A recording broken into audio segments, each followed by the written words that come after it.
वो तेल हैं, चाहे वो ईंधन वाला तेल हो चाहे खाद्य तेल हो, इनकी कीमतें जो हैं वो लगातार बढ़ती जा रही हैं। उन पर किस तरीके से कंट्रोल पाया जाए, क्या वो भी परिलक्षित होगा इस बार के बजट में? प्रतिबिंब आपने एकदम ठीक कहा। हम ये दोनों तेल जो हैं इसमें परेशानी इसलिए आती है क्योंकि हम आयात पर बहुत हद तक निर्भर हैं। जो उनकी कीमतें हैं हमारे कंट्रोल में नहीं है क्योंकि ये दोनों पदार्थ जो हैं आयात हो रहे हैं। तो इसकी तरफ जो है सरकार ने, हमने देखा है कि इथेनॉल के ऊपर डाइवर्सिफाई उसको मिक्स करने की बात की गई है। जहां तक खाद्य की बात है, डोमेस्टिक प्रोडक्शन जो है उसकी तरफ बहुत फोकस किया जा रहा है। दूसरी एक और कमोडिटी है फर्टिलाइजर, उसकी आशा की जाती है इस बजट में फर्टिलाइजर का जो है देश में प्रोडक्शन बढ़ाने के लिए बहुत सारे मेजर्स लिए जाएंगे। तो महंगाई पे मतलब इंटरवेंशन जो है सरकार बराबर कर रही है और ये जो फ्लक्चुएशंस होते हैं प्राइसेस में, उसको किस हद तक कम किया जा सकता है, उसको आम आदमी को किस तरह से उससे बचाया जा सकता है, इसकी तरफ बराबर इंटरवेंशंस किए जाते हैं कि आयात को किस तरह से बढ़ाया जाए, उस पर ड्यूटी किस तरह से कम की जाए, या कुछ पदार्थों का निर्यात है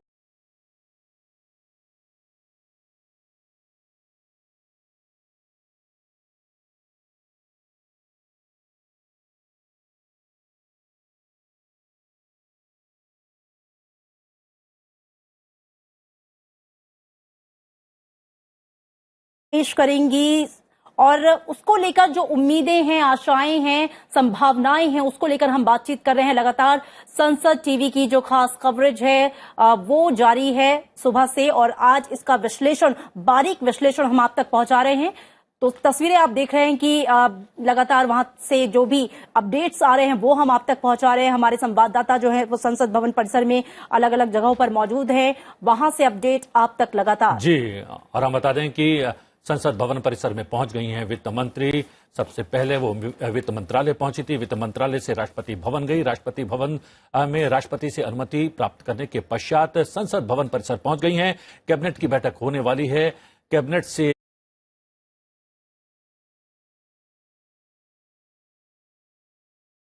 वित्त मंत्री निर्मला सीतारमण अपना 5वां बजट पेश करने वाली हैं और ये मोदी 2.0 सरकार का ये अंतिम पूर्णकालिक बजट होने वाला है।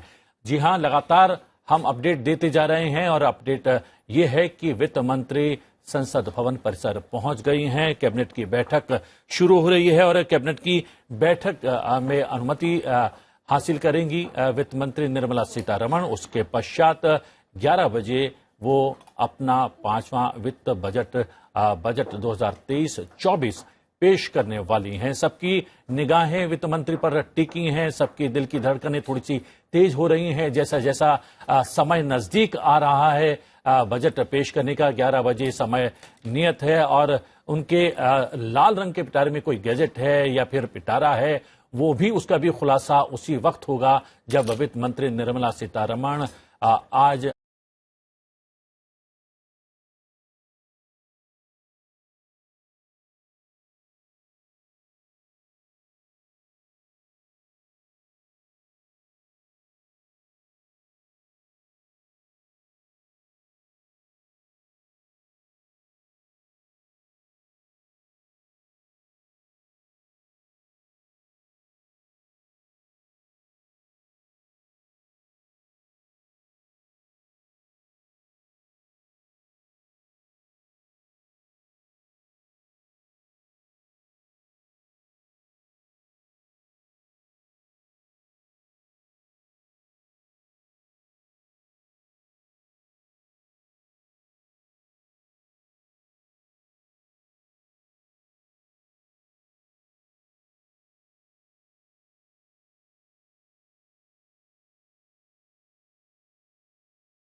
माननीय अध्यक्ष जी।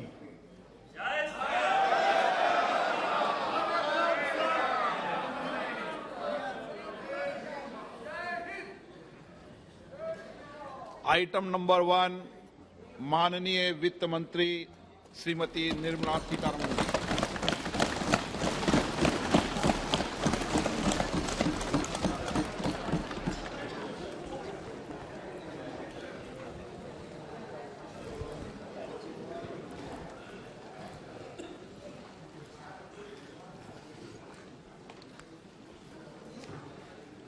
Honourable Speaker, I present the budget for 2023-2024.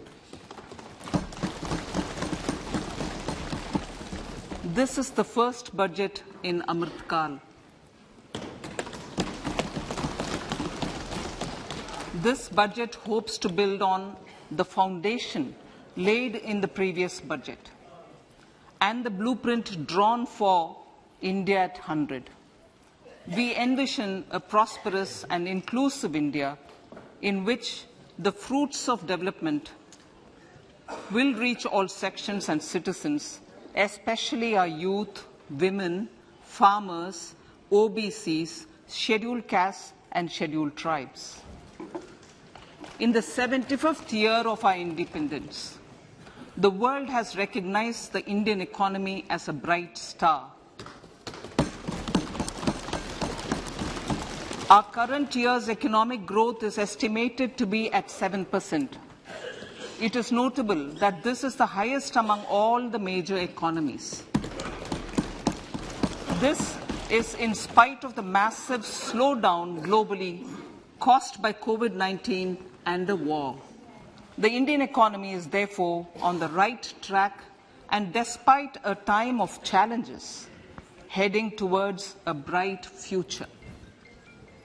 Today, as Indians stand with their head held high and the world appreciates India's achievements and successes, we are sure that elders who had fought for India's independence will, with joy, bless us in our endeavours going forward as well.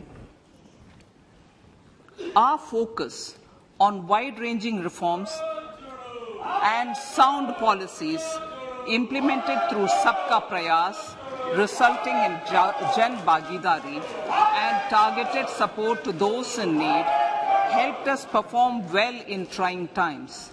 India's rising global profile is because of the several accomplishments.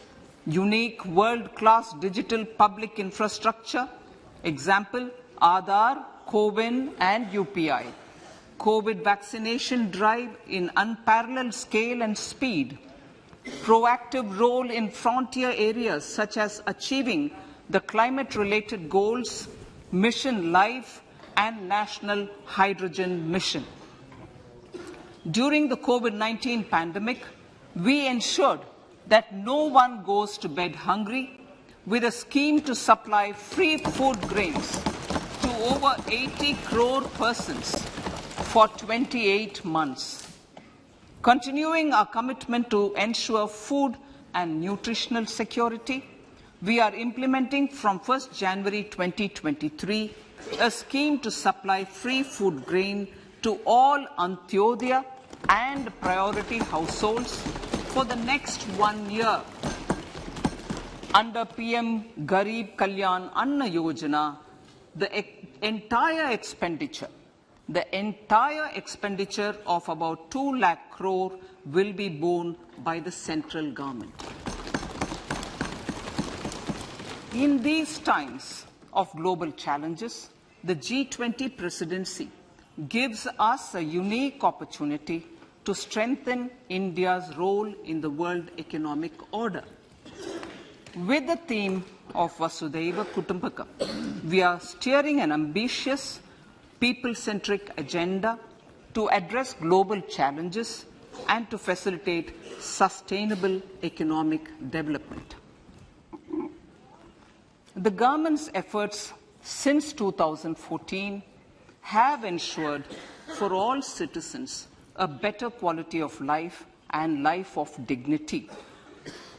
the per capita income has more than doubled to 1.97 lakh rupees. In these 9 years, the Indian economy has increased in size from being 10th to 5th largest in the world. We have significantly improved our position as well as a well-governed and innovative country with a conducive environment for business as reflected in several global indices. We have made a significant progress in many sustainable development goals.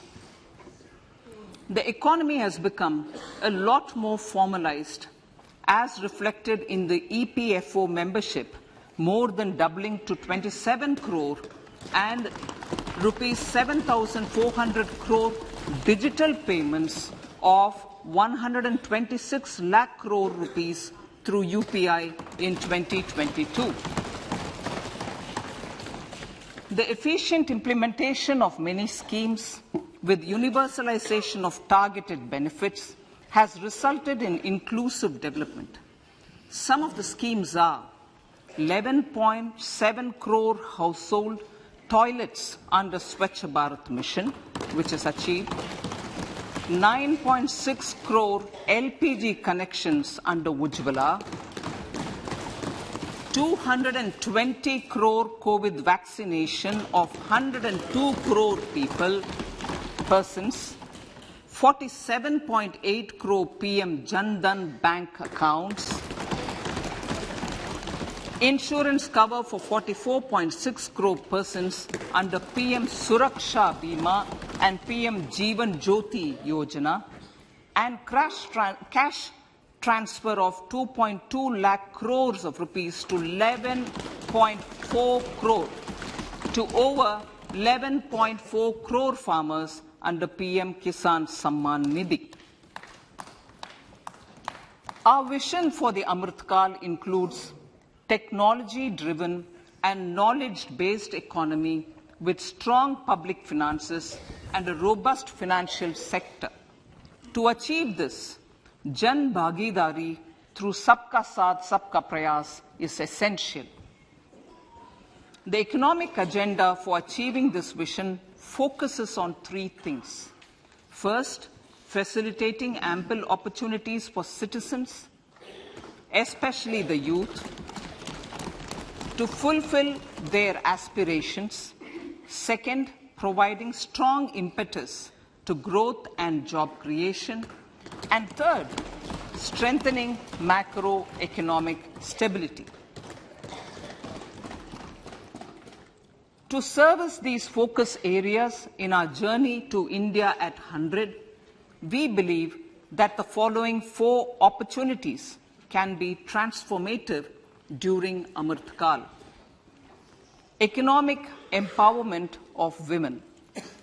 Deen Dayal Antyodaya Yojana National Rural Livelihood Mission has achieved remarkable success by mobilizing rural women into 81 lakh self-help groups.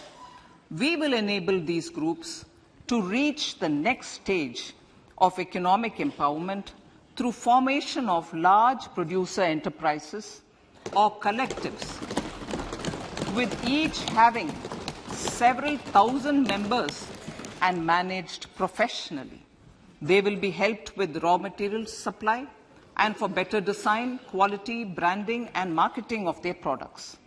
Through supporting these policies, they will be enabled to scale up their operations to serve the large consumer markets, as has been the case with the several startups growing into unicorns. PM Vishwakarma Kaushal Samman, PM Vikas. For centuries, traditional artisans and craftspeople who work with their hands using tools have brought renown for India. They're generally referred to as Vishwakarma. The art and the handicraft created by them represents the true spirit of Atmanirbhar Bharat. For the first time, a package of assistance for them has been conceptualized. The new scheme will enable them to improve the quality, scale, and reach of their products, integrating them with the MSME value chain. The components of the scheme will include not only financial support, but also access to advanced skill training, knowledge of modern digital techniques, and efficient green technologies, brand promotion, linkage with local and global markets, digital payments, and social security. This will greatly benefit the scheduled castes, scheduled tribes, OBCs, women, and people belonging to the weaker sections. Tourism. The country offers immense attraction for domestic as well as foreign tourists. There is a large potential to be tapped in tourism. The sector holds huge opportunities for jobs and entrepreneurship for youth in particular. Promotion of tourism will be taken up on mission mode with active participation of states, convergence of government programs, and public-private partnerships. Green growth. We are implementing many programs for green fuel, green energy, green farming, green mobility, green buildings, and green equipment, and policies for efficient use of energy across various economic sectors. These green growth efforts help in reducing carbon intensity of the economy and provides for large-scale green job opportunities.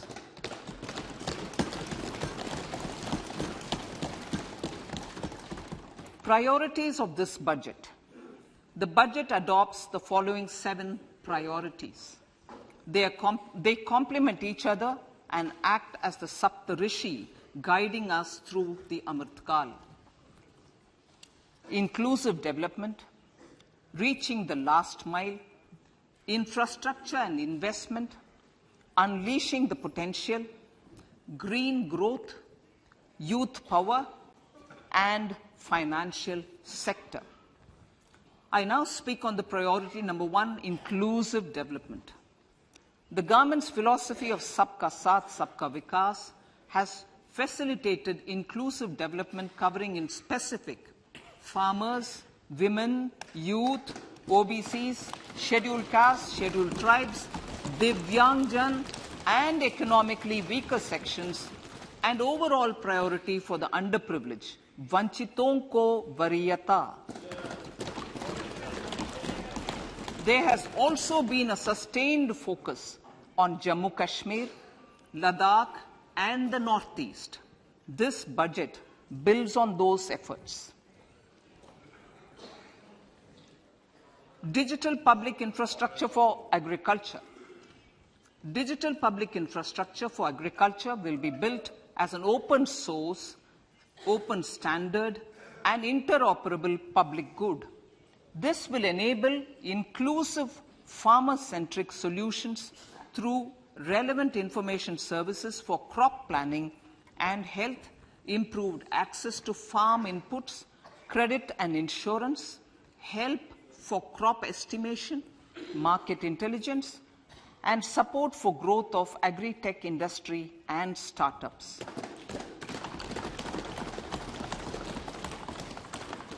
An agriculture accelerator fund.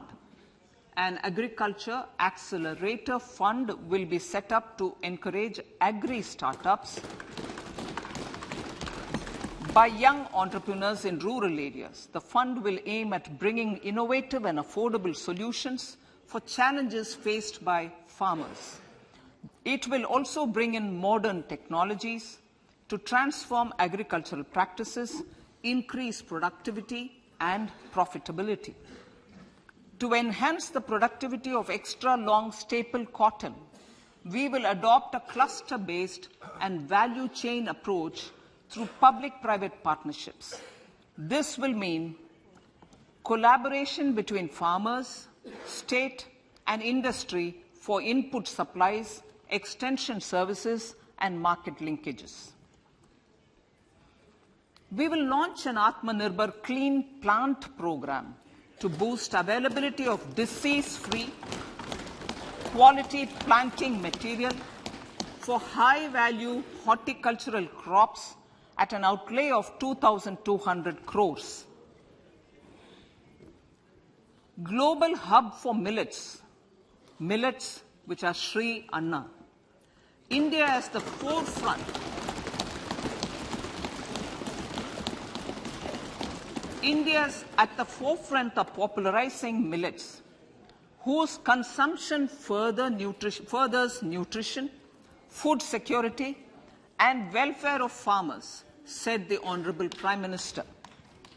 We are the largest producer and second largest exporter of Sri Anna in the world. We grow several types of Sri Anna, such as Sri Anna Jowar, Sri Anna Ragi, Sri Anna Bajra, Sri Anna Kutu, Ramdana, Kangni, Kutni, Kutki, Kodo, China, and Sama.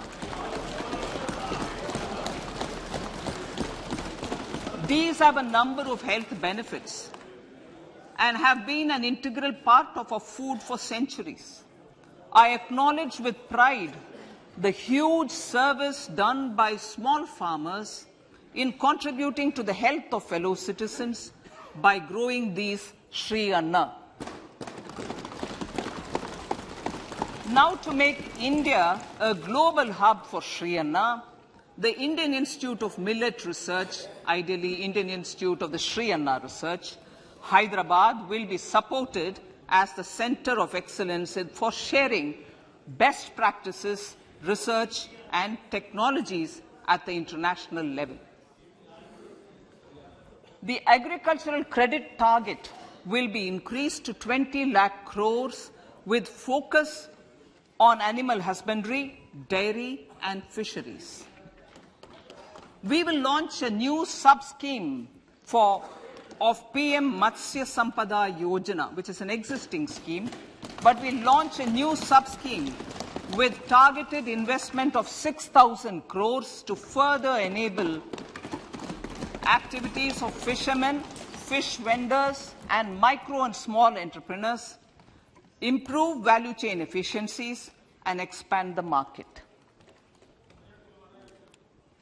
For farmers, especially small and marginal farmers and other marginalized sections, the government is promoting cooperative-based economic development model. A new Ministry of Cooperation was formed with a mandate to realize the vision of Sahkar Se Samriddhi. To realize this vision, the government has already initiated computerization of 63,000 primary agricultural credit societies with an investment of 2,516 crores.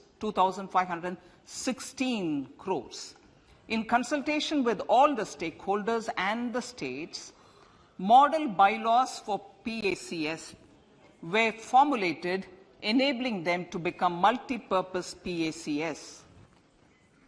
A national cooperative database is being prepared for countrywide mapping of cooperative societies.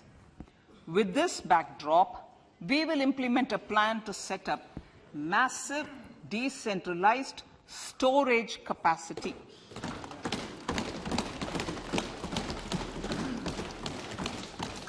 This will help farmers store their produce and realize remunerative prices through sale at appropriate times. The government will also facilitate setting up of a large number of multi-purpose cooperative societies, primary fisheries societies, and dairy cooperative societies in uncovered panchayat and villages in the next 5 years.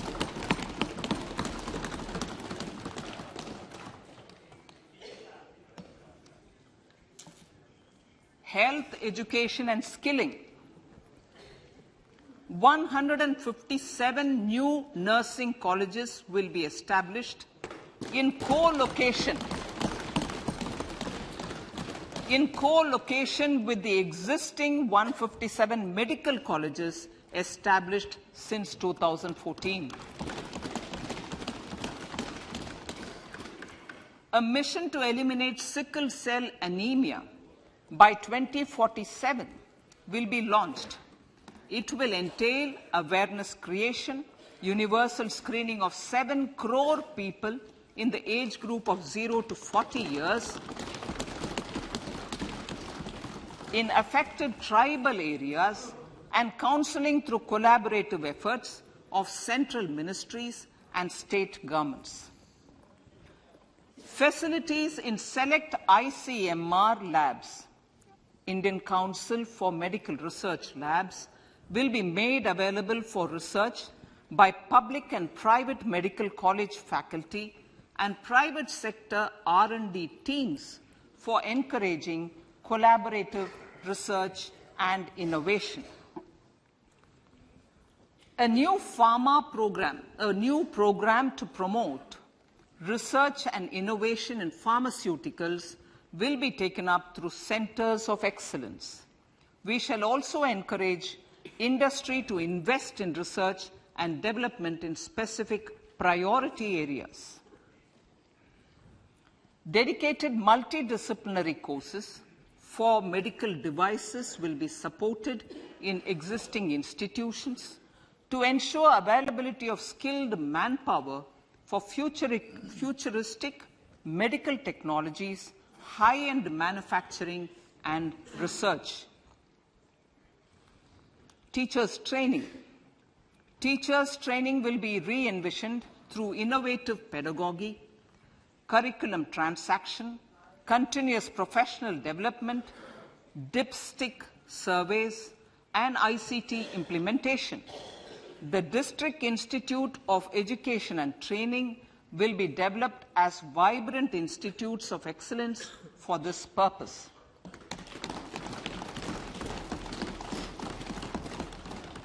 National Digital Library for Children and Adolescents. A National Digital Library for Children and Adolescents will be set up for facilitating availability of quality books across geographies, languages, genres, and levels, and device-agnostic accessibility.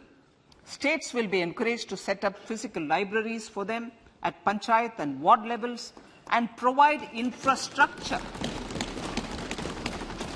for accessing the national digital library resources. Additionally, to build a culture of reading and to make up for pandemic time learning loss, the National Book Trust, the Children's Book Trust, and other sources will be encouraged to provide and replenish non-curricular titles in regional languages and in English to these physical libraries.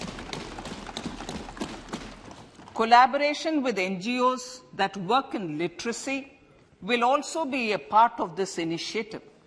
To inculcate financial literacy, financial sector regulators and organizations will be encouraged to provide age-appropriate reading material to these libraries. I move to priority 2, reaching the last mile. Prime Minister Vajpayee's government had formed the Ministry of Tribal Affairs and the Department of Development of Northeast Region to provide a sharper focus to the objective of reaching the last mile. Our government has formed the Ministries of Ayush, Fisheries, Animal Husbandry and Dairying, Skill Development, Jal Shakti and Cooperation. Building on the success of the Aspirational Districts program, the government has recently launched the Aspirational Blocks program, covering 500 blocks for saturation of essential government services across multiple domains such as health, nutrition, education, agriculture, water resources, financial inclusion, skill development, and basic infrastructure. Manya Speaker, sir, Pradhan Mantri PVTG, which is Primitive Vulnerable Tribal Groups Development Mission, is being launched. To improve socio-economic conditions of the particularly vulnerable tribal groups, the PVTGs as we refer them to, Pradhan Mantri PVTG Development Mission will be launched. This will saturate PVTG families and habitations with basic facilities such as safe housing, clean drinking water and sanitation, improved access to education, health, nutrition, road and telecom connectivity, and sustainable livelihood opportunities.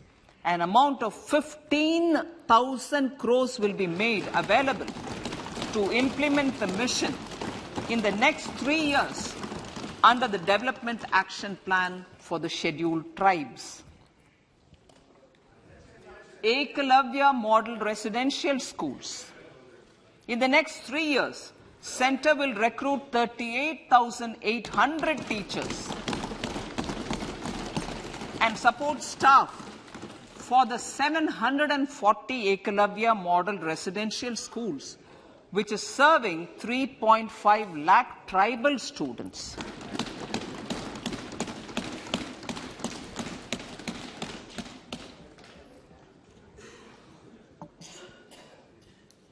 In the drought-prone central regions of Karnataka, central assistance of 5,300 crore will be given to Upper Bhadra project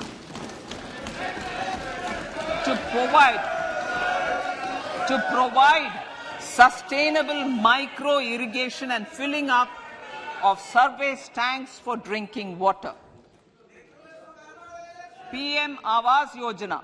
The outlay for PM Awas Yojana is being enhanced by 66% to over 79,000 crores. Bharat Shared Repository of Inscriptions will be set up in a digital epigraphy museum with digitization of 1 lakh ancient inscriptions in the first stage. Support for poor prisoners. For poor persons who are in prisons and unable to afford the penalty or the bail amount, required financial support will be provided.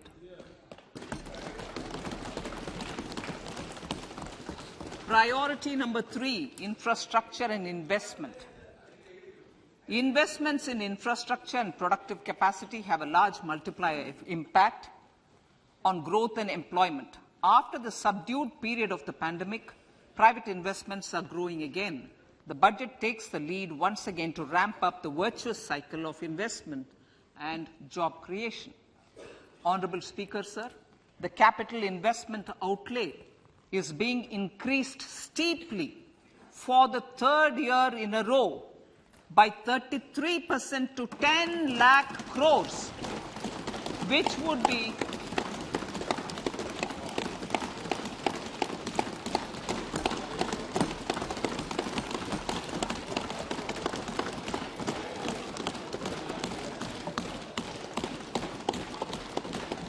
which would be 3.3% of GDP. This will almost be 3 times the outlay made in 2019-20.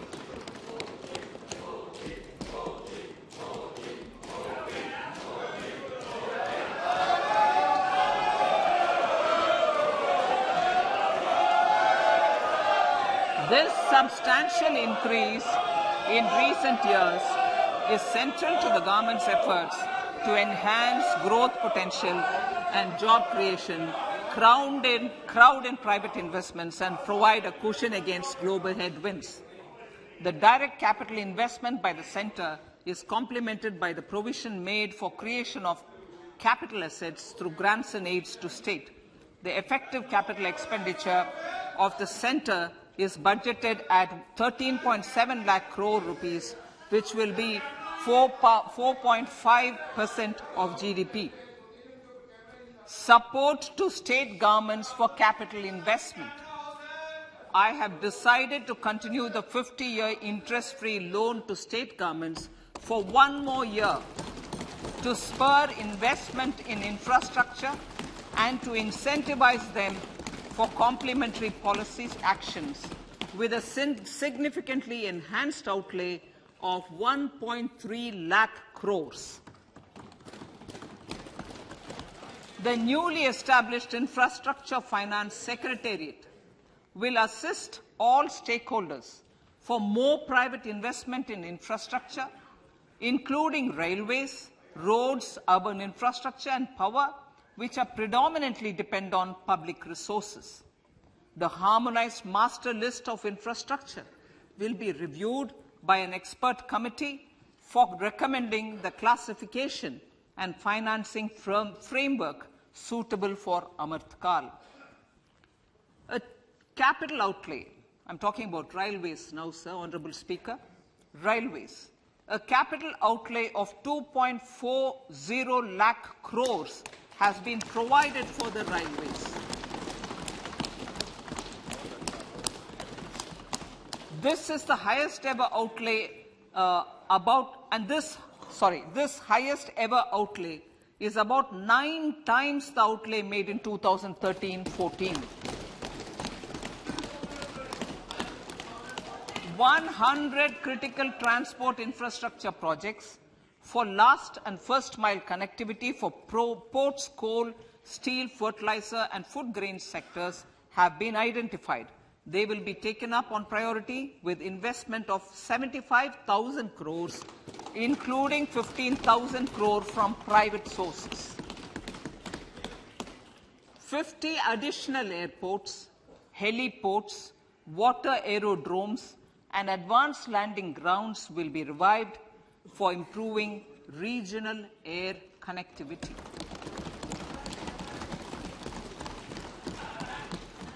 Sustainable cities for tomorrow.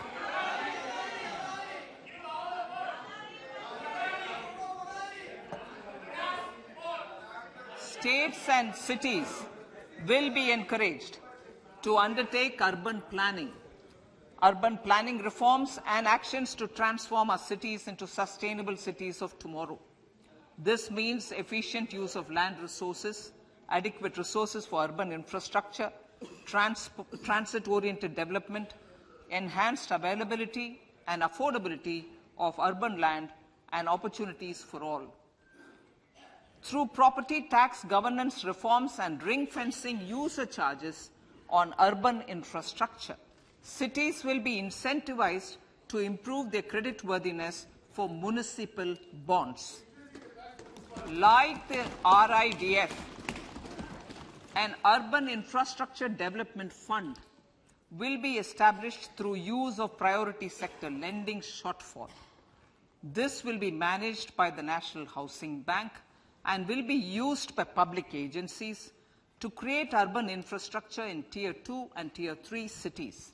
States will be encouraged to leverage resources from the grants of the 15th Finance Commission as well as existing schemes to adopt appropriate user charges while accessing the UIDF. We expect to make available 10,000 crore rupees per annum for this purpose. All cities and towns will be enabled for 100% mechanical desludging of septic tanks and sewers to transition from manhole to machine hole mode.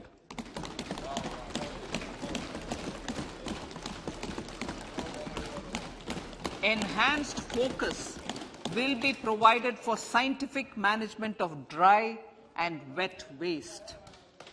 Honorable Speaker, sir, our Prime Minister had said, good governance is the key to a nation's progress. Our government is committed to providing a transparent and accountable administration which works for the betterment and welfare of common citizens. Mission Karma Yogi. Under Mission Karma Yogi, centre, states and the union territories are making and implementing capacity building plans for civil servants. The government has also launched an integrated online training platform, I Got Karma Yogi, to provide continuous learning opportunities for lakhs of government employees to upgrade their skills and facilitate people-centric approach. Sir, for enhancing ease of doing business, more than 39,000 compliances have been reduced and more than 3,400 legal provisions have been decriminalized. For furthering the trust-based governance, we have introduced the Jan Vishwas Bill to amend 42 central acts. This budget proposes a series of measures to unleash the potential of our economy. Centers of Excellence for Artificial Intelligence. For realizing the vision of Make AI in India and Make AI Work for India, 3 centers of excellence for artificial intelligence will be set up in top educational institutions. Leading industry players will partner in conducting interdisciplinary research, develop cutting-edge applications, and scalable problem solutions in the areas of agriculture, health, and sustainable cities. This will galvanize an effective AI ecosystem and nurture quality human resources in the field. National Data Governance Policy. To unleash innovation and research by startups and academia, a national data governance policy will be brought out. This will enable access to anonymized data. The KYC process will be simplified, adopting a risk-based instead of one-size-fits-all approach. The financial sector regulators will also be encouraged to have a KYC system fully amenable to meet the needs of digital India. One-stop solution for identity and address updating. A one-stop solution for reconciliation and updating of identity and address of individuals maintained by various government agencies, regulators, and regulated entities will be established using DigiLocker service and Aadhaar as foundational identity. Speaker, sir, common business identifier. For the business establishments required to have a permanent account number, the PAN will be used as the common identifier for all digital systems of specified government agencies. This will bring ease of doing business, and it will be facilitated through a legal mandate. For obviating the need for separate submission of same information to different government agencies, a system of unified filing process will be set up. Such filing of information or return in simplified forms on a common portal will be shared with other agencies as per the filer's choice. Vivad Se Vishwas 1. Relief for MSMEs. In cases of failure by MSMEs to execute contracts during the COVID period, 95% of the forfeited amount relating to the bid or performance security will be returned to them by government and government undertakings. This will provide relief to the MSMEs. Vivad Se Vishwas 2, settling contractual disputes. To settle contractual disputes of government and government undertakings, wherein arbitral award is under challenge in a court, a voluntary settlement scheme with standardized terms will be introduced. This will be done by offering graded settlement terms depending on pendency level of the dispute. The state support mission of Niti Aayog will be continued for 3 years for our collective efforts towards national priorities. Result-based financing. To better allocate scarce resources for competing development needs, the financing of select schemes will be changed on a pilot basis from input-based to result-based. E-courts. For efficient administration of justice, Phase 3 of e-courts projects Phase 3 of the e-courts project will be launched with an outlay of 7,000 crores. Fintech services in India have been facilitated by our digital public infrastructure, including Aadhaar, PM Jan Dhan Yojana, Video, KYC, India Stack, and UPI. To enable more fintech innovative services, the scope of documents available in DigiLocker for individuals will be expanded. An entity, DigiLocker, will be set up for the use by MSMEs, large businesses, and also charitable trusts. This will be towards storing and sharing documents online securely whenever needed with various authorities, regulators, banks, and other business entities. 5G services. 100 labs for developing applications using 5G services will be set up in engineering institutions.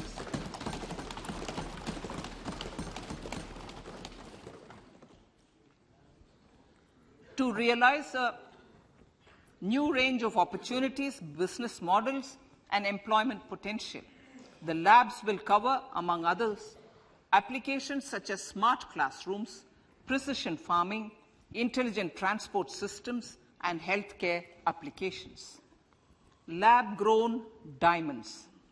Lab-grown diamonds is a technology and innovation-driven emerging sector with high employment potential. These environment-friendly diamonds, which have optically and chemically the same properties as natural diamonds. To encourage indigenous production of LGD, lab-grown diamond seeds and machines, and to reduce import dependency, a research and development grant will be provided to one of the IITs for 5 years. To reduce the cost of production, a proposal to review the custom duty on LGD seeds will be indicated in Part B of the speech. I come to the fifth priority, Honourable Speaker, sir, green growth. Honourable Prime Minister has given a vision for life or lifestyle for environment to spur a movement of environmentally conscious lifestyle. India is moving forward firmly for the Panchamrit, the net zero carbon emission by 2070 to usher in green industrial and economic transition. This budget builds on our focus on green growth. The recently launched National Green Hydrogen Mission, with an outlay of 19,700 crores, will facilitate transition of the economy to low carbon intensity, reduce dependence on fossil fuel imports, and make the country assume technology and market leadership in this sunrise sector. Our target is to reach an annual production of 5 MMT by 2030. Energy transition. This budget provides for 35,000 crores for priority capital investment towards energy transition and net zero objectives and energy security by Ministry of Petroleum and Natural Gas. To steer the economy on sustainable development path, battery energy storage systems with capacity of 4,000 MWh will be supported with viability gap funding. A detailed framework for pumped storage projects will also be formulated. Renewable energy evacuation. The interstate transmission system for evacuation and grid integration of 13 gigawatt renewable energy from Ladakh will be constructed with investment of 20,700 crore, including central support of 8,300 crores. Green Credit Program. For encouraging behavioral change, a green credit program will be notified under the Environment Protection Act. This will incentivize environmentally sustainable and responsive actions by companies, individuals, and local bodies, and help mobilize additional resources for such activities. PM Program for Restoration, Awareness, Nourishment, and Amelioration of Mother Earth, PM Pranam, will be launched to incentivize states and union territories to promote alternative fertilizers and balanced use of chemical fertilizers. Go Bardhan Scheme. 500 new waste-to-wealth plants under Go Bardhan, galvanizing organic bio-agro resources done. Go Bardhan scheme will be established for promoting circular economy. These will include 200 compressed biogas plants, including 75 plants in urban areas, and 300 community or cluster-based plants at a total investment of 10,000 crores. I will refer to this in Part B also. In due course, a 5% CBG mandate will be introduced for all organizations marketing natural and biogas. For collection of biomass and distribution of biomanure, appropriate fiscal support will also be provided. Bharatiya Prakritik Kheti Bio-Input Resource Centers. Over the next 3 years, we will facilitate 1 crore farmers to adopt natural farming. For this, Honorable Speaker, 10,000 bio-input resource centers will be set up, creating a national-level distributed micro-fertilizer and pesticide manufacturing network. Mishti.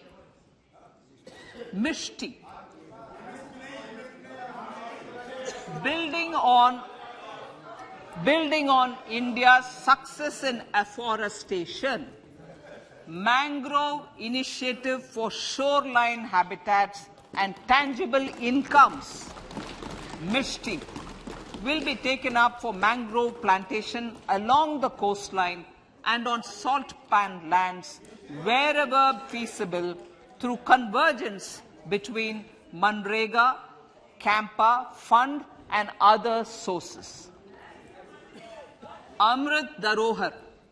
Wetlands are vital ecosystems which sustain biological diversity. In his latest Mann Ki Baat, the Prime Minister said, now, I quote, now the total number of Ramsar sites in our country has increased to 75, whereas before 2014, there were only 26, unquote. Local communities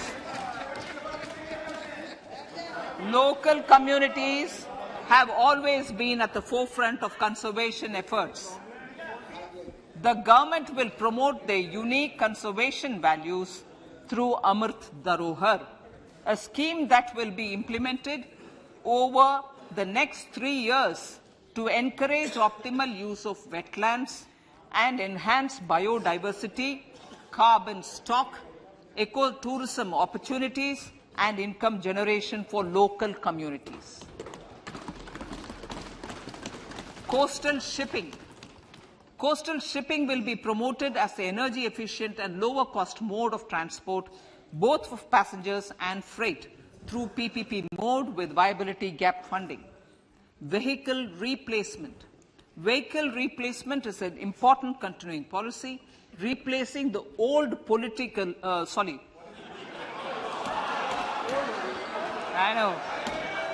replacing, absolutely, thank you. Replacing old polluting vehicles. May be applicable, right? Replacing old polluting vehicles is an important part of greening our economy. In furtherance of the vehicle scrapping policy mentioned in Budget 21-22, I have allocated adequate funds to scrap old vehicles of the central government. States will also be supported in replacing old vehicles and old state ambulances. Honorable Speaker, sir, I move to priority 6, youth power. To empower our youth and help the Amrit PD realize their dreams, we have formulated the National Education Policy, which is very wide in its scope, but one of the things is also to focus on skilling, adopted economic policies that facilitate job creation at scale and have supported business opportunities. Pradhan Mantri Kaushal Vikas Yojana. Pradhan Mantri Kaushal Vikas Yojana 4.0 will be launched to skill lakhs of youth within the next 3 years. On-job training, industry partnership, and alignment of courses with needs of industry will be emphasized. The scheme will also cover new age courses for Industry 4.0 like coding, AI, robotics, mechatronics, IoT, 3D printing, drones, and other soft skills. To skill youth for international opportunities, 30 Skill India International Centers will be set up across different states. The digital ecosystem for skilling will be further expanded with the launch of a unified Skill India digital platform for enabling demand-based formal skilling, linking with employers including MSMEs, and facilitating access to entrepreneurship schemes. To provide stipend support to 47 lakh youths in 3 years, direct benefit transfer under a pan-India national apprenticeship promotion scheme will be rolled out. Tourism. Honorable Speaker, sir, with an integrated and innovative approach, at least 50 destinations will be selected through challenge mode. In addition to aspects such as physical connectivity, virtual connectivity, tourist guides, high standards for food streets, and tourist security, all the relevant aspects would be made available on an app to enhance tourist experience. Every destination would be developed as a complete package. The focus of development of tourism would be on domestic as well as foreign tourists.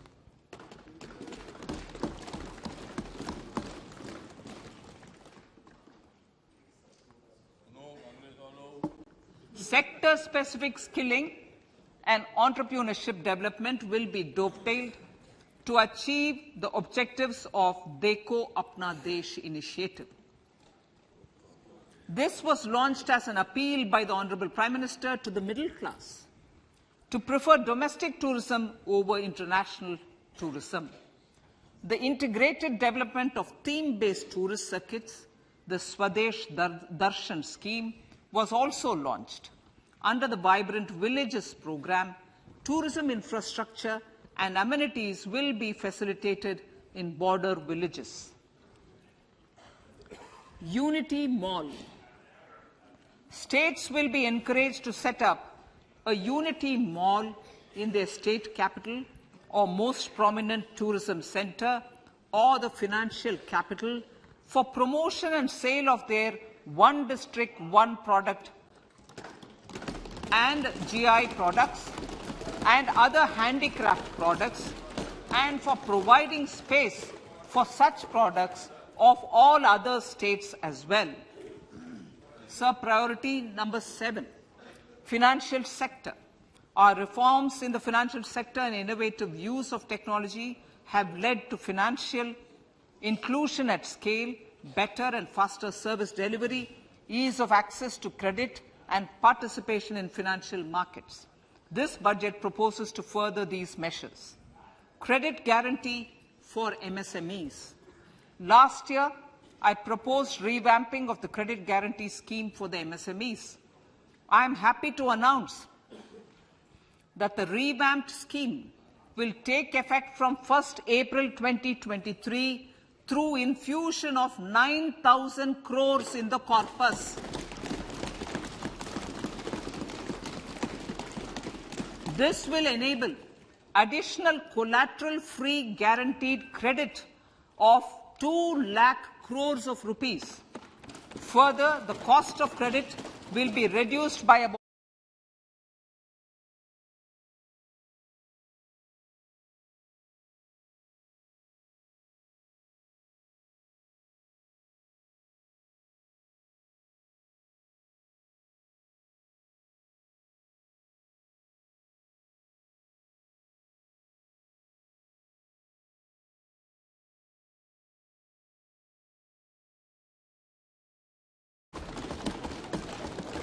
Honorable Speaker, sir, fiscal deficit of states.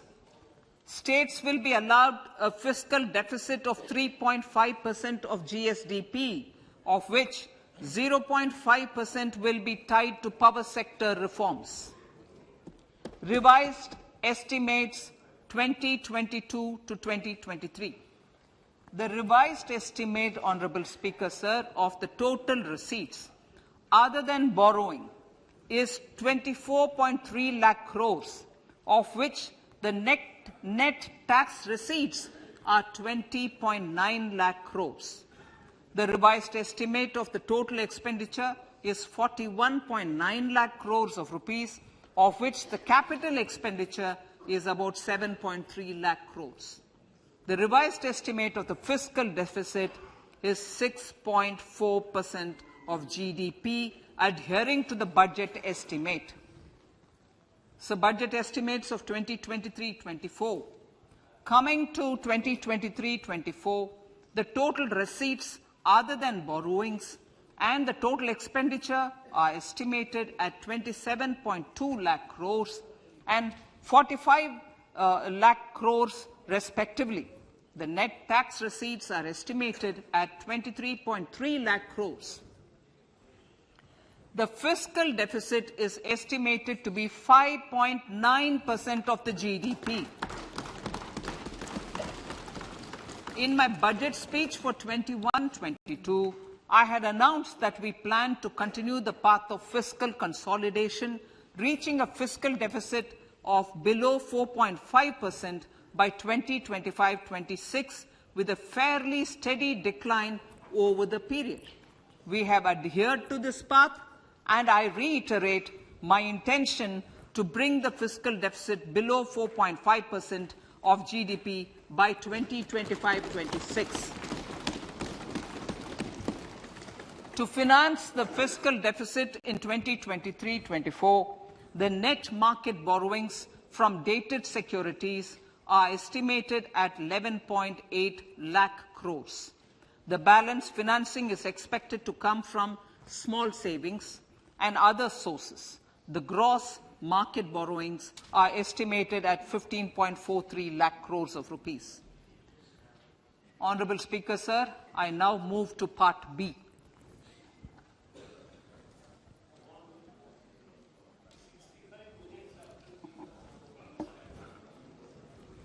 Indirect taxes.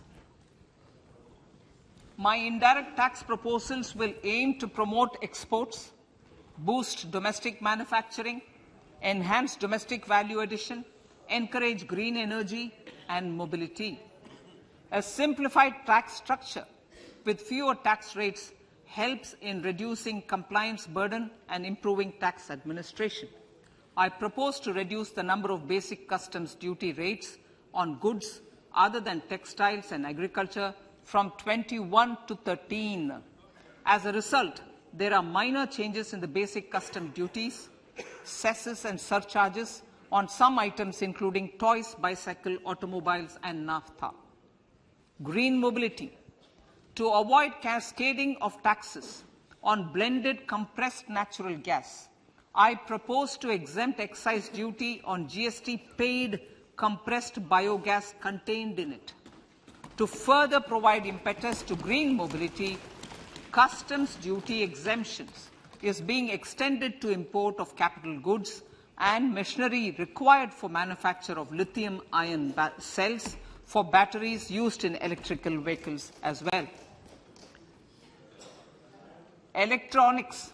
As a result of various initiatives of the government, including phased manufacturing program, mobile phone production in India has increased from 5.8 crore units valued at about 18,900 crore in 2014-15 to 31 crore units valued at 2,75,000 crore in the last financial year. To further deepen domestic value addition in manufacturing of mobile phones, I propose to provide relief to customs duty. I propose to provide relief in customs duty on import of certain parts and inputs like camera lens and continue the concessional duty on lithium-ion cells for batteries for another year. Similarly, to promote value addition in manufacture of televisions, I propose to reduce the basic customs duty on parts of open cells of TV panels to 2.5%. Electrical. To rectify inversion of duty structure and encourage manufacturing of electric kitchen chimneys, the basic custom duty on electric kitchen chimney is being increased from 7.5% to 15%, and that on heat coils for these is proposed to be reduced from 20% to 15%. Chemicals and petrochemicals. Denatured ethyl alcohol is used in chemical industry. I propose to exempt basic customs duty on it. This will also support the ethanol blending program and facilitate an endeavor for energy transition. Basic customs duty is also being reduced on acid-grade fluorospar from 5% to 2.5% to make the domestic fluorochemicals industry competitive. Further, the basic customs duty on crude glycerin for use in manufacture of epichlorohydrin is proposed to be reduced from 7.5% to 2.5%.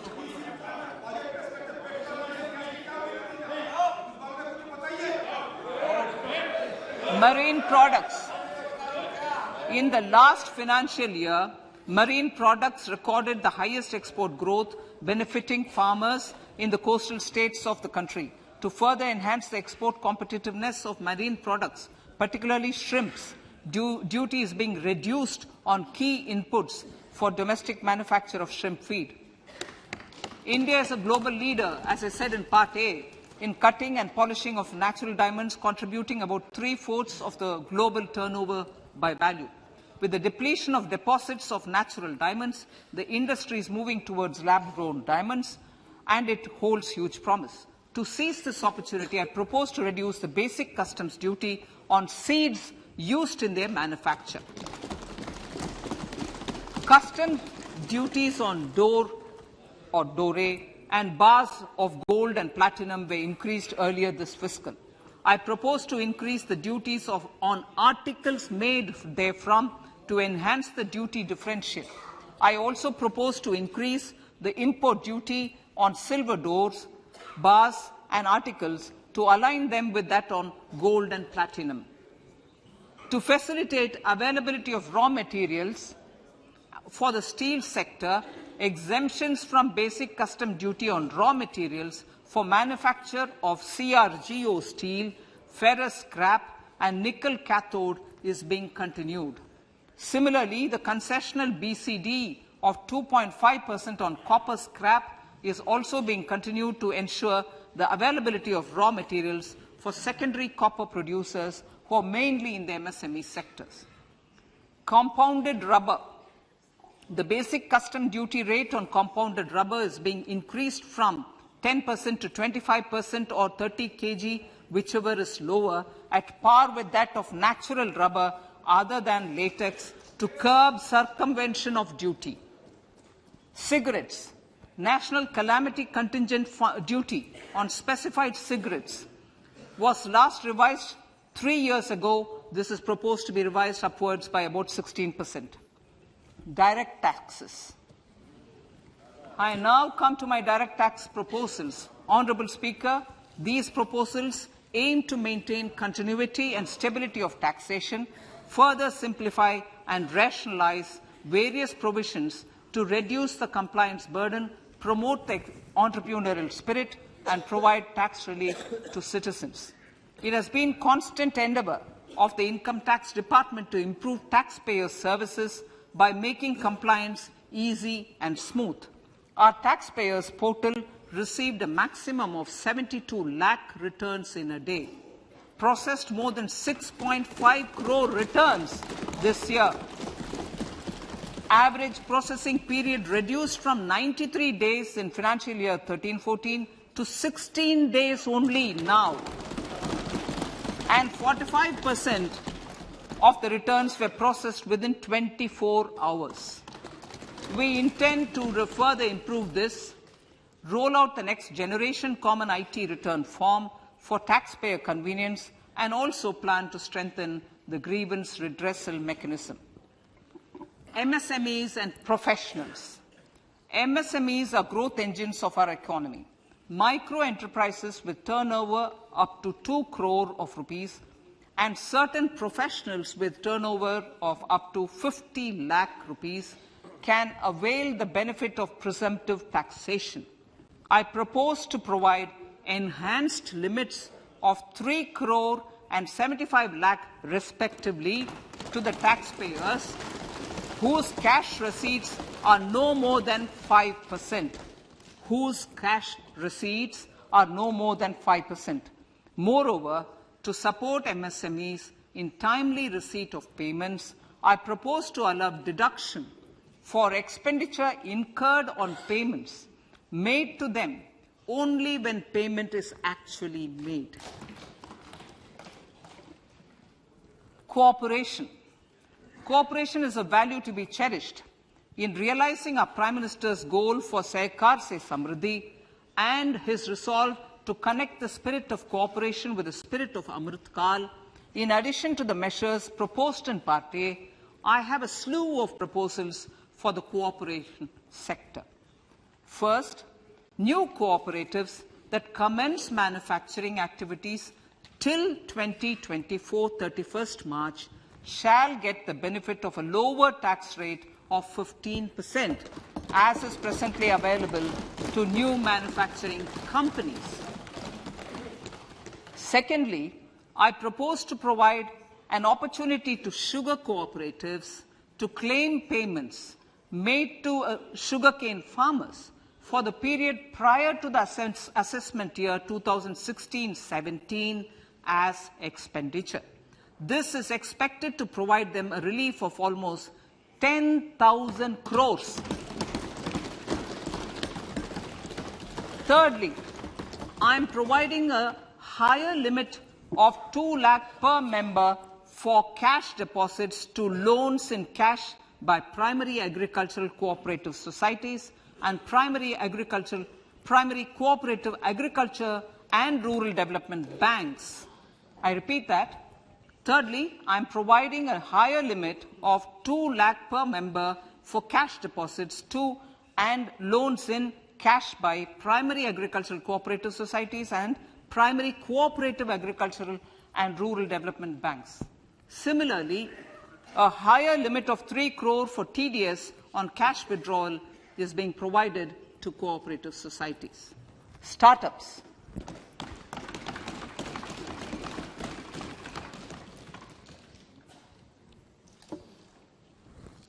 Entrepreneurship is vital for a country's economic development. We have taken a number of measures for startups and they have borne results.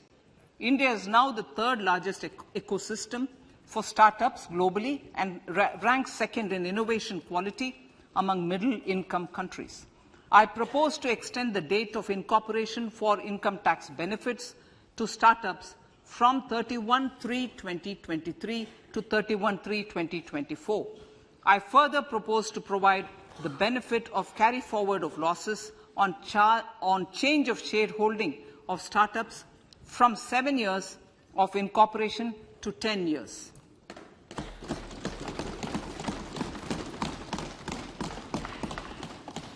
To reduce the pendency of appeals at commissioner level, I propose to deploy about 100 joint commissioners for disposal of small appeals.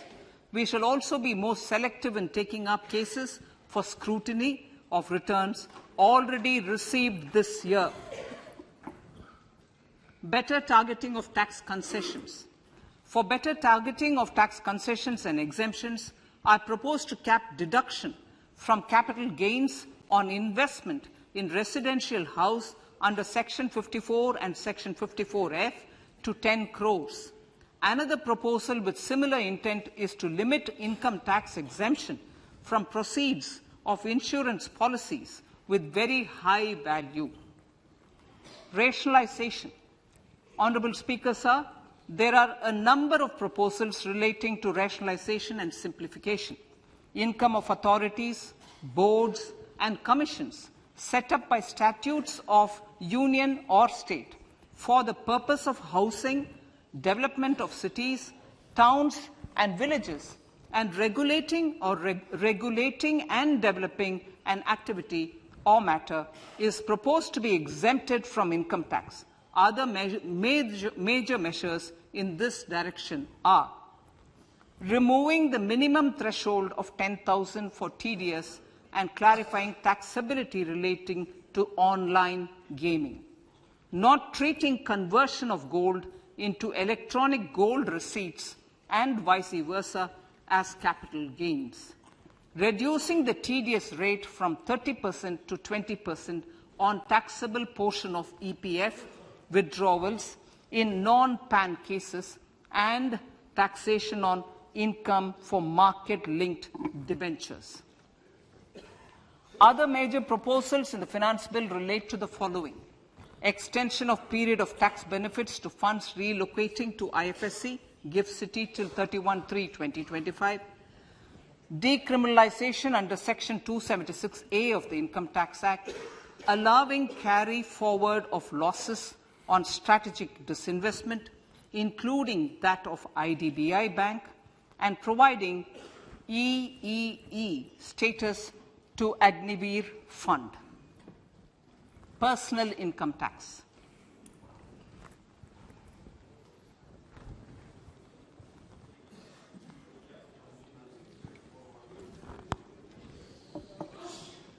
Now I come to what everyone is waiting for.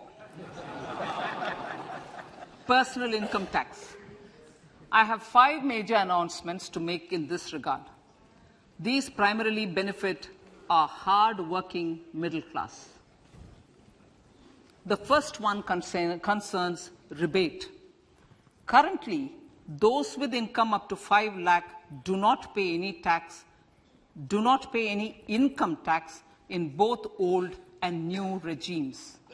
I propose to increase the rebate limit to 7 lakhs in the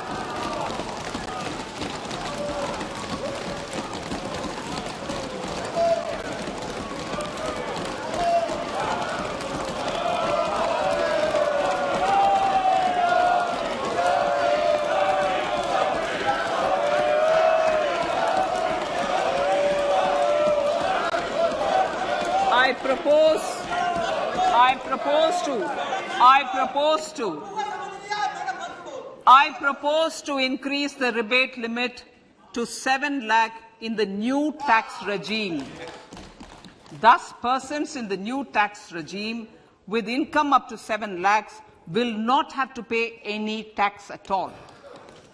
The second proposal relates to middle-class individuals.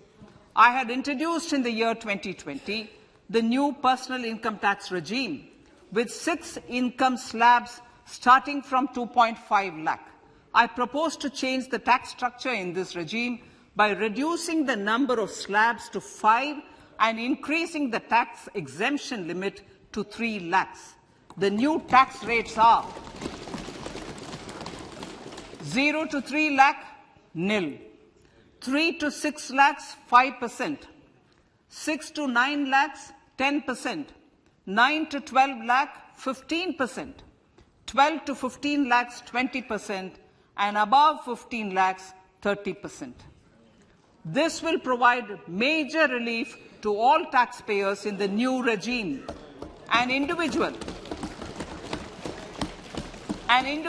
with an annual income of 9 lakhs will be required to pay only 45,000 rupees. This is only 5% of his or her income. It is a reduction of 25% on what he or she is required to pay now. That is 60,000. So in the place of 60,000, it is now only 45,000. Similarly, an individual with an income of 15 lakh rupees would be required to pay only 1.5 lakh or 10% of his income or her income, a reduction of 20% from the existing liability of 1,87,500 rupees. My third proposal is for the salaried class and the pensioners, including family pensioners, for whom I propose to extend the benefit of standard deduction to the new tax regime. Each salaried person with an income of 15.5 lakh rupees or more will thus stand to benefit by 52,500 rupees. My fourth announcement in personal income tax is regarding the highest tax rate, which in our country is 42.74%. This is among the highest in the world. I propose to reduce the highest surcharge.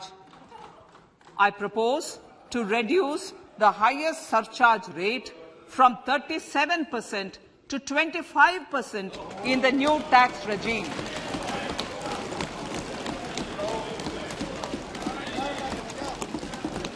This would result in reduction of the maximum rate.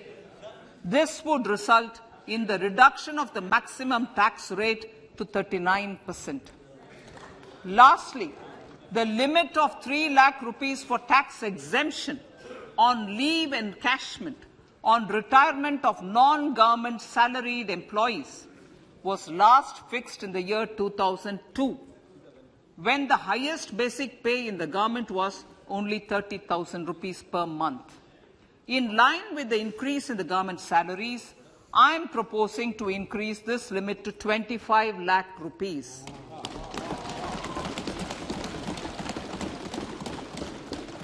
We are also making the new income tax regime as the default tax regime.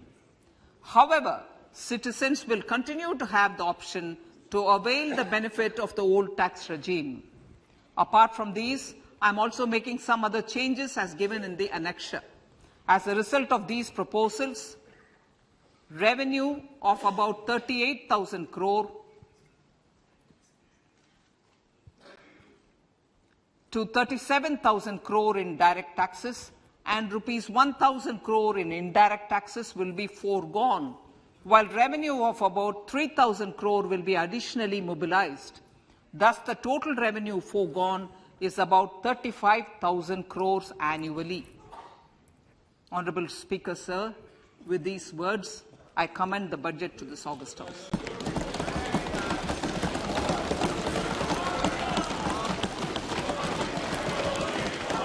1 hour 25 minutes.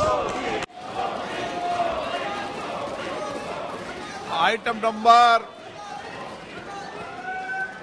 1 माननीय item number 2 Shrimati Nirmala Sitharaman ji. Sir, with your permission, I lay on the table of the following statements. Under Section 3(1) of the Fiscal Responsibility Budget Management Act 2003, 1. Medium-term fiscal policy cum fiscal policy strategy statement and macroeconomic framework statement. माननीय सदस्यगण, जैसा कि आपको समाचार भाग 2 के माध्यम से पहले ही सूचित किया जा चुका है कि माननीय वित्त मंत्री जी के बजट भाषण की प्रतियां हार्ड कॉपी के रूप में उपलब्ध कराई गई है. आप बजट भाषण की अपनी अपनी प्रति प्रकाशन पलक से ले लें. आपको ये भी सूचित किया जाता है कि माननीय मंत्री द्वारा बजट प्रस्तुत किए जाने के पश्चात उसकी प्रतियां आपको मेंबर्स पोर्टल के माध्यम से उपलब्ध करा दी जाएगी. आइटम नंबर 3 माननीय मंत्री जी, वित्त मंत्री जी. Sir, with your permission, I rise to move for leave to introduce the Finance Bill 2023. प्रश्न ये कि विधेयक को पुनर्स्थापित करने की अनुमति प्रदान की जाए. जो सदस्य इसके पक्ष में हाँ कहें, जो सदस्य विरोध में ना कहें. मेरे विचार में निर्णय हाँ वालों के पक्ष में माननीय मंत्री जी विधेयक को पुनर्स्थापित करें. Sir, I introduce the bill. सभा की कार्रवाई कल गुरुवार दिनांक 2 फरवरी 2023 को प्राप्त 11 बजे तक के लिए स्थगित की जाती है.